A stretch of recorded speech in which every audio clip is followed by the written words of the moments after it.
Son las 6 de la mañana. Llega la hora de la verdad. Para pensar y analizar las noticias de Colombia y el mundo. La hora de la verdad. En la red de Radio Red RCN. Con Fernando Londoño Hoyos.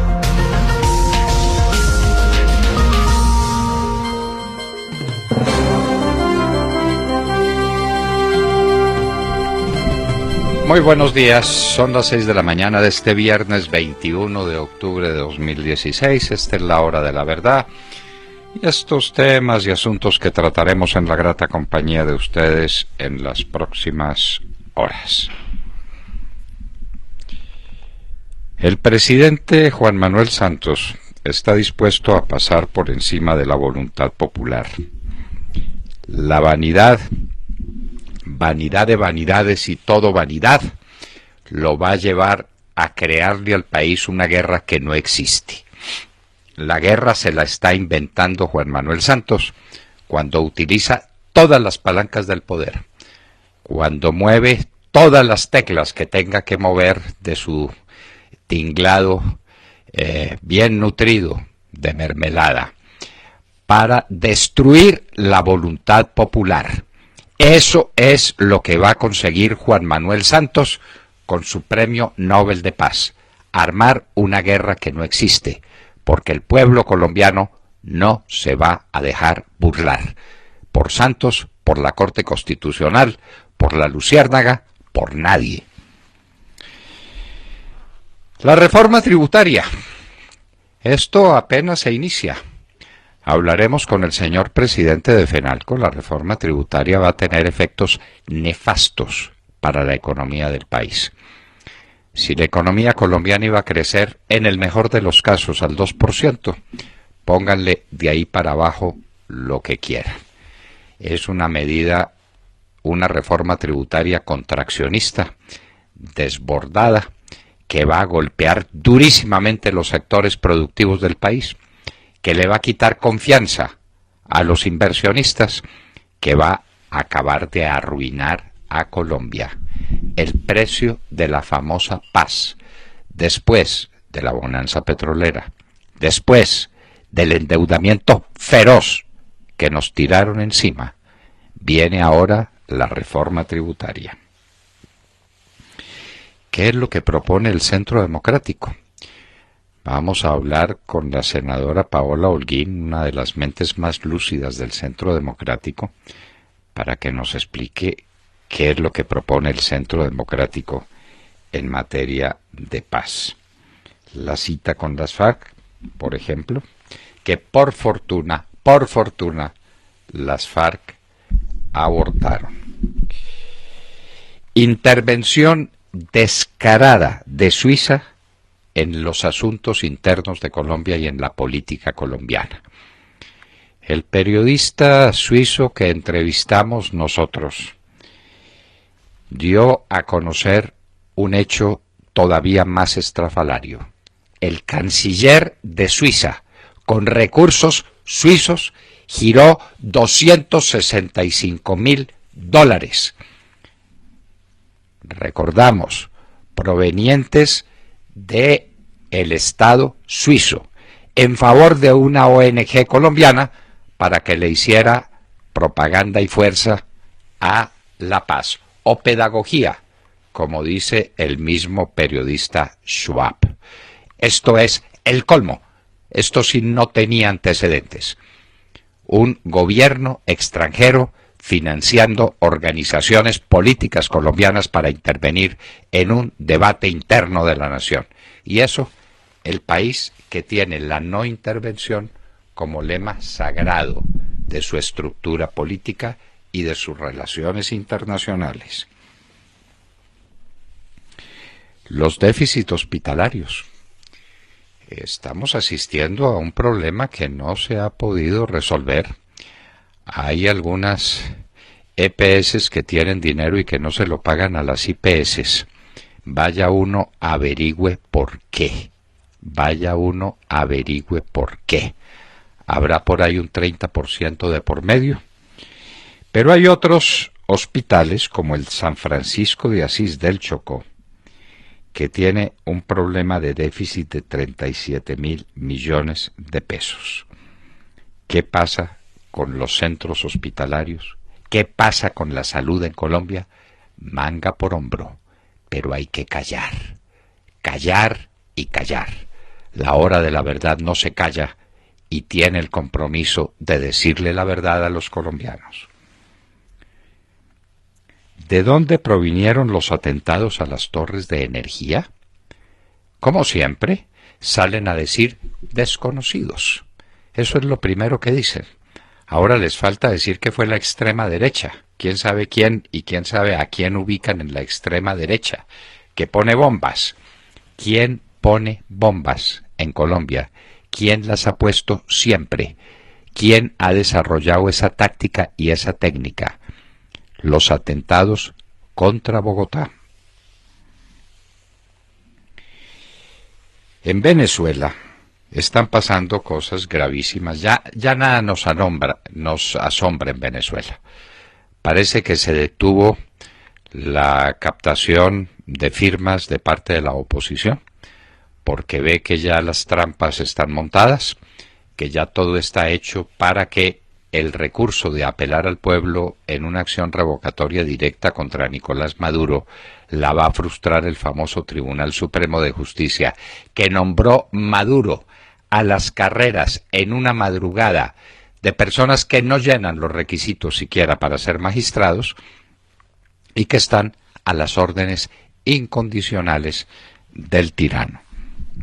Algo parecido a lo que sucede en Colombia.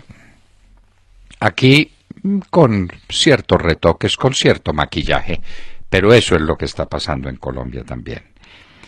Al mismo tiempo, en Venezuela resolvieron aplazar la elección de gobernadores de diciembre para febrero.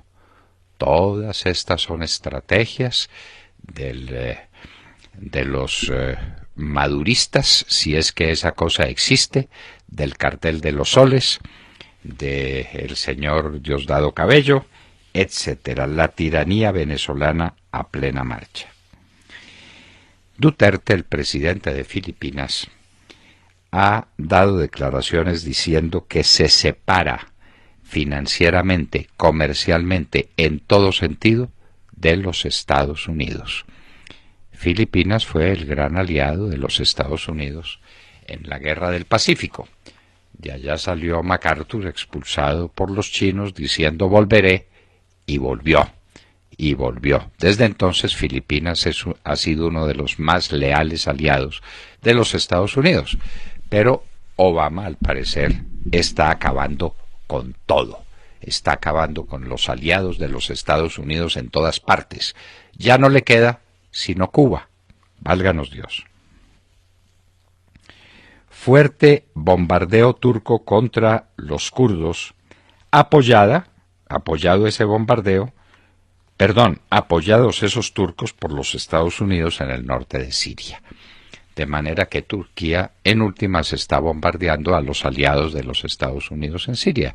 Lo dicho, a los Estados Unidos no le queda más alianza que la de Fidel Castro.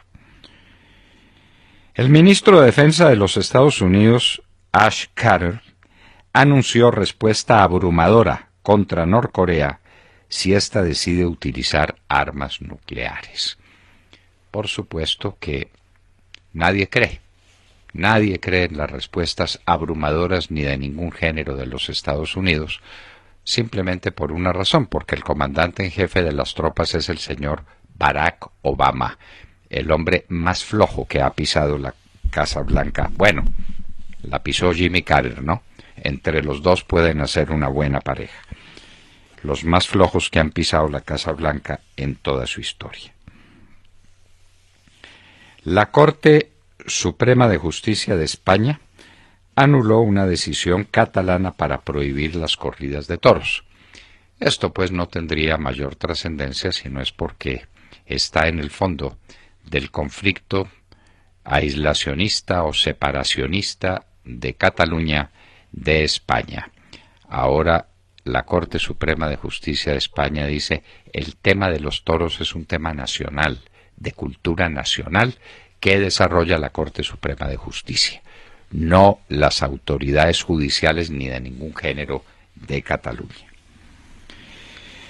Violaciones en Yemen a tregua pactada entre los yemeníes y a la coalición que dirige Arabia Saudita.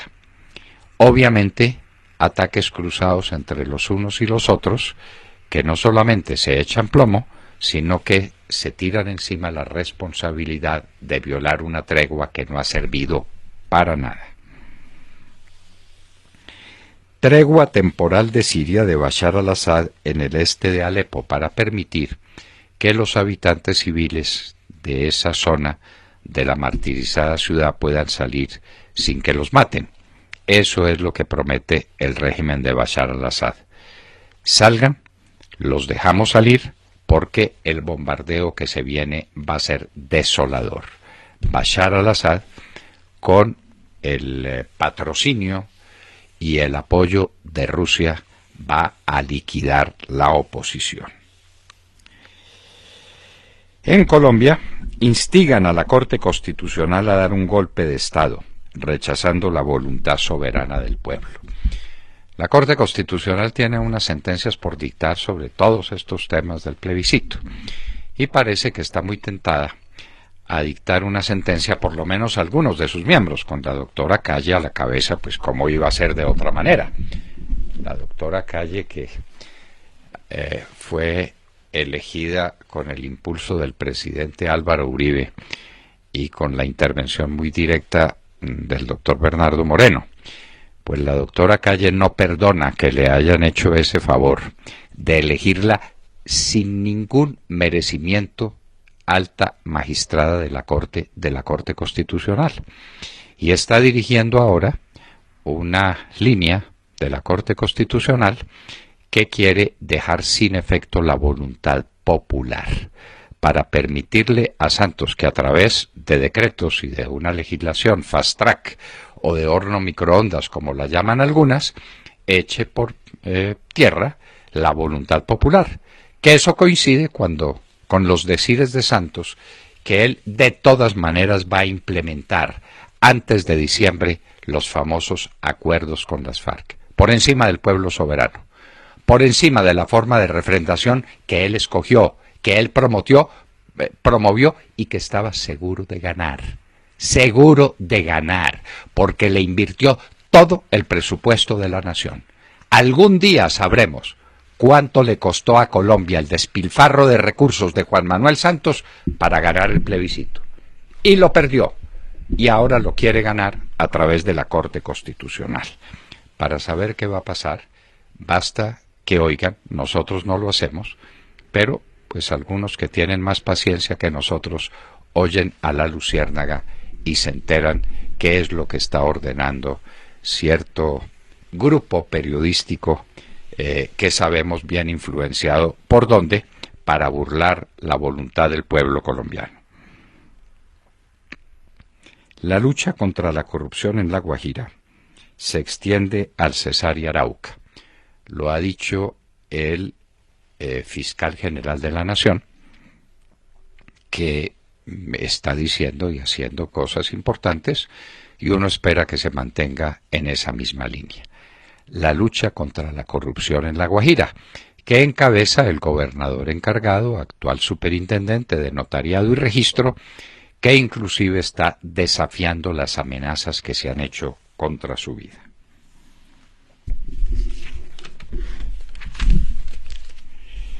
Electricaribe ya no paga la energía que compra. Para el mes de septiembre, o con respecto al mes de septiembre, no pudo pagar 103.000 millones de pesos que tenía de facturas por la venta que le hicieron de energía para que la distribuya en la costa atlántica. Electricaribe no tuvo con qué pagar. Entonces, el sistema hizo efectivas garantías por 96.000 millones de pesos que había otorgado Electricaribe para esos efectos. Entonces se disminuyen las garantías y la situación de Electricaribe es desesperada. Mezcla de circunstancias que hay que analizar con juicio. ¿Pagan o no pagan los usuarios del servicio de Electricaribe? ¿Le debe o no le debe el Estado, las autoridades regionales, sumas enormes a Electricaribe? Y desde luego Electricaribe incumple sus obligaciones de tecnificación y de prestar un mejor servicio porque no le pagan. ¿Dónde está la verdad? Y en Hoy en la Historia, en un día como hoy, en el año de 1805, la Royal Navy, la Armada de Gran Bretaña, comandada por el almirante Nelson, ganó la batalla de Trafalgar y derrotó la armada española y francesa combinadas. Napoleón, que era un gran estratega militar, no sabía mucho de combates marítimos. La batalla de Trafalgar, el gran desastre de la armada española, el gran desastre de la armada francesa, el triunfo definitivo de la armada inglesa, que se hizo dueña de los mares en un día como hoy, en el año de 1805, como consecuencia de la batalla de Trafalgar. De todo esto y de mucho más hablaremos en las próximas horas en La Hora de la Verdad. Pues sí, hoy tenemos que hablar de nuevo del reciente plebiscito. Sé que esto ya hasta es cansón, como dicen ustedes, ¿no? Pero el gobierno y las FARC perdieron ese plebiscito y no solo no parecen aceptarlo, sino que por lo que se deduce de las declaraciones de uno y otro, da la sensación de que lo que están haciendo es ambientar la trampa para ignorar las recientes elecciones. Y lo digo basándome en las declaraciones constantes del presidente Juan Manuel Santos, porque dijo el presidente Juan Manuel Santos que a pesar de todas las dificultades cumplirá el mandato por la paz, como si la función de un presidente no fuera en primer lugar cumplir el mandato del pueblo que se expresó a través de las urnas el pasado 2 de octubre, diciendo no a los acuerdos con las FARC. El presidente Juan Manuel Santos insiste en su teoría de que crece, dice él, el respaldo del país a sacar adelante lo pactado con la guerrilla, y mencionó a una supuesta autoridad indígena que le dijo lo siguiente: presidente, usted recibió un mandato ciudadano en las elecciones presidenciales para hacer la paz.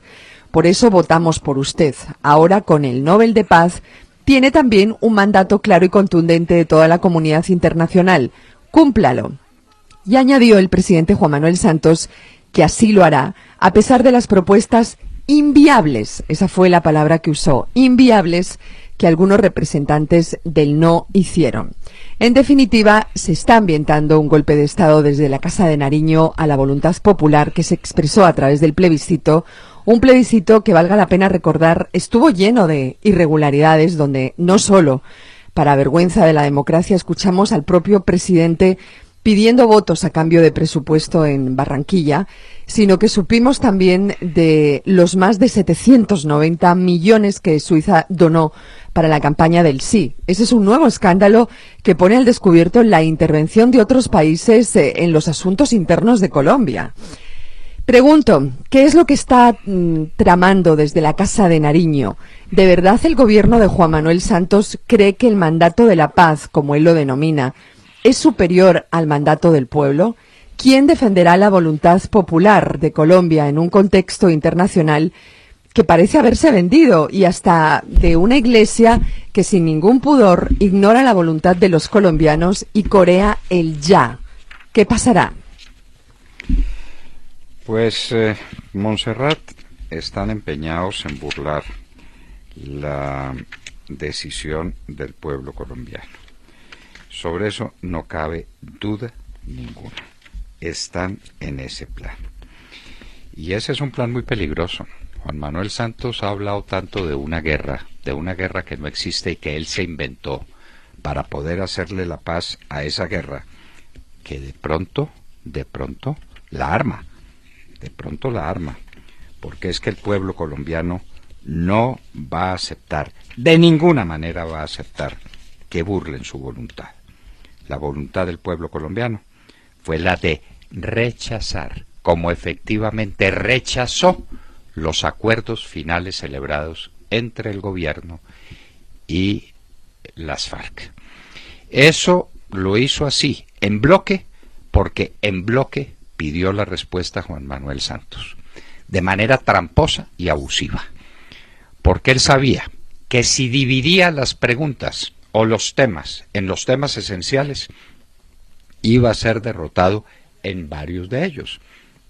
En la impunidad para los bandidos, en la elegibilidad de los bandidos, en que los bandidos permanecieran en armas, en las circunscripciones electorales fantasmas para darle cámaras de representante a los bandidos, iba a ser derrotado. Entonces dijo, en lo que no soy derrotado es en una sola pregunta, ¿sí o no? Y así nos obligó a votar. Y recibió un no rotundo del 83% de los colombianos. Montserrat, Santos no tiene esto en cuenta. Santos habla de un estrecho triunfo del no. Los colombianos le dijeron no en el 83% del electorado. Todo lo que pudo mover con el presupuesto nacional, con los gobernadores, con los alcaldes, con los dinero obispos, de Suiza y de otros, con dinero de Suiza, sí, con declaraciones del Papa, con todo, fue el 17% del electorado. Y entonces ahora quiere burlar la manifestación expresa del 83% del electorado colombiano. ¿Y qué hay detrás de ese tema de propuestas inviables? ¿Qué quiere decir el presidente Juan Manuel Santos? Lo que dijo la población el 2 de octubre es que ese acuerdo era inviable. Así es como yo lo interpreto. Montserrat, le voy a leer, para que usted la tenga presente, lo que dijeron las FARC en los llanos del Yarí en el mes de septiembre antes del plebiscito. ¿Está lista para oírlo? Claro. Bueno. Tesis 21. Sobre refrendación del acuerdo final. Los actos de refrendación del acuerdo final constituyen una condición necesaria para su entrada en vigor y para que se pueda surtir el trámite y la aprobación de la ley de amnistía e indulto y de tratamientos penales especiales, a fin de que se dé inicio al proceso de localización de nuestra fuerza guerrillera en las zonas veredales. ¿Más claro? ¿Más claro? Sí. Bueno. Más claro no puede estar. Pues le quiero decir que sí. En igual sentido, a la implementación de todo lo acordado. Durante las conversaciones nos allanamos a la refrendación popular a través del plebiscito, primero porque discutir, acordar y formalizar jurídicamente otro mecanismo hubiera prolongado de manera innecesaria las conversaciones por al menos un año, situando el proceso de La Habana en medio de la campaña presidencial, etc. Y segundo, por cuanto consideramos que la forma plebiscitaria produciría una clara delimitación entre la construcción de la paz y la continuidad de la guerra. De manera que las FARC lo dijeron en septiembre. Santos lo dijo, no una ni mil veces, se necesita la refrendación popular. ¿Y el pueblo qué le dijo? No. ¿Y ahora qué está diciendo Santos? Saco esta cosa de la paz por encima de cualquier consideración. La saco, porque tengo un mandato para la paz. ¿Mandato para la paz? Tiene un mandato específico del pueblo colombiano que rechazó los acuerdos con las FARC en La Habana y tiene que empezar a trabajar con herramientas nuevas para tratar de delimitar un acuerdo que sea viable para la opinión pública colombiana expresada en las urnas, para el pueblo soberano. William Calderón. Doctor Londoño, buenos días Colombia, gracias por invitarnos a sus hogares y a sus vehículos. Hoy es viernes 21 de octubre del año 16, son las 6:30 de la mañana.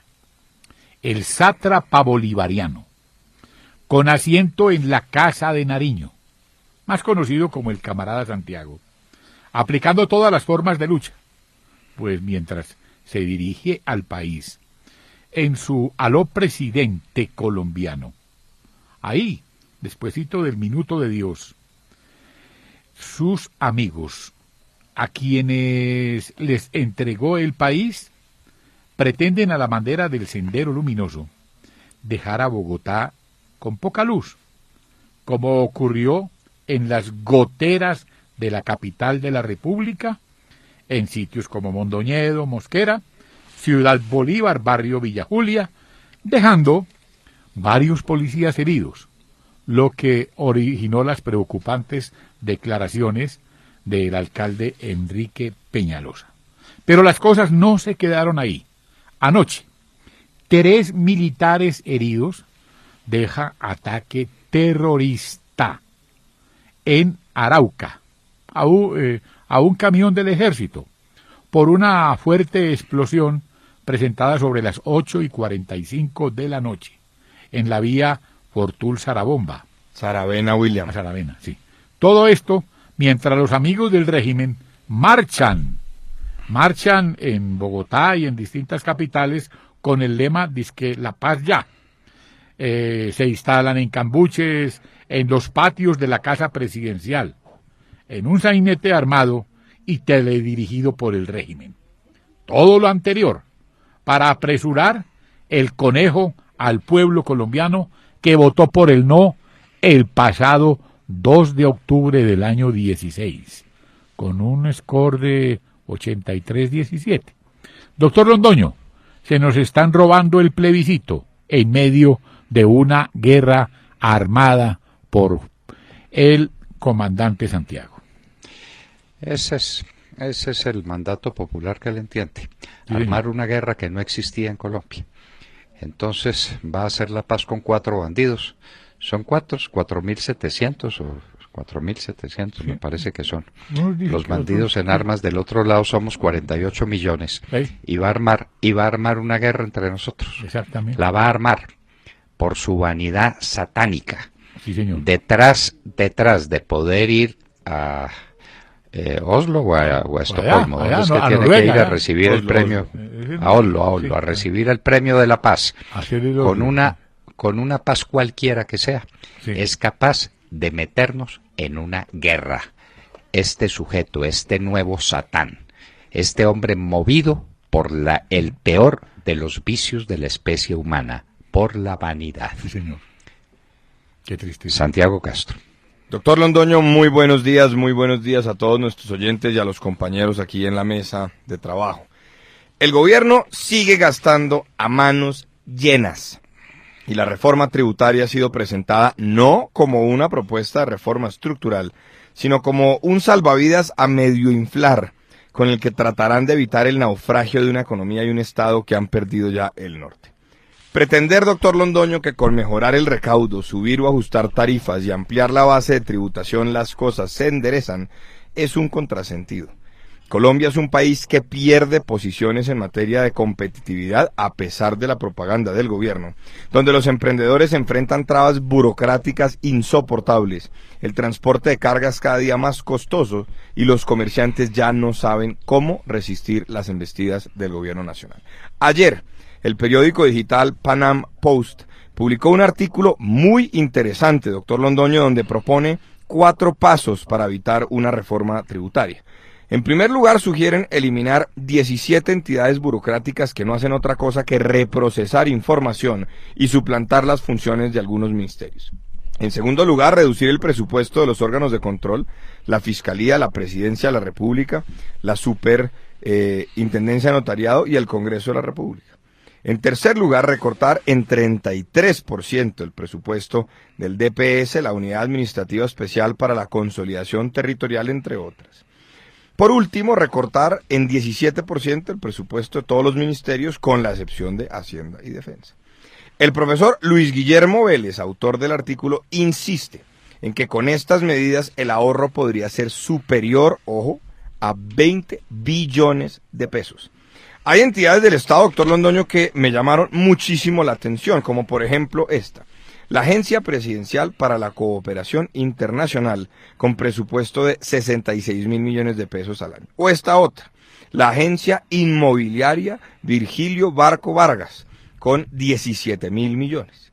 La Agencia Nacional para la Superación de la Pobreza Extrema, con 230.000 millones, pero recordemos que tenemos el Departamento para la Prosperidad Social y otras tantas cosas. Y tenemos el Centro Nacional de Memoria Histórica con 43.000 millones de pesos al año. Solo en eso. Para escribir la historia según las FARC. Perdóname la interrupción. Solo ahí, doctor Londoño, vamos en 350.000 millones de pesos, sin contar lo que le giran a fundaciones amigas del gobierno, como la Luis Carlos Galán, que en los últimos años ha recibido más de 120.000 millones de pesos. Todos los amigos del gobierno están tranquilos, doctor Londoño, porque Santos les crea entidad y cargo para que puedan hacer mercado. Es que, sin lugar a dudas, es el gobierno de la prosperidad para todos. Sí, que fue la propuesta fundamental del Centro Democrático y del presidente Álvaro Uribe Vélez. Hagamos una reforma, pero en el sentido del gasto, porque usted la puede hacer en dos sentidos. Aumentando el recaudo, si lo puede aumentar, o disminuyendo el gasto, que es lo sensato y que es lo obvio. Este gobierno derrochón, este gobierno corrupto, este gobierno de la mermelada, está gastando un platal en instituciones que no sirven para nada, en agencias del Estado que no valen nada. Esa es la famosa mermelada. Y esos son los compromisos que tiene Santos con la famosa Mesa de Unidad Nacional. De manera pues que aumentar el recaudo en una economía que padece de un mal gravísimo que se llama la contracción, que es una forma de deflación que empieza a presentarse. La gente tiene hambre y lo que hacen es cargarle la mano con nuevos impuestos.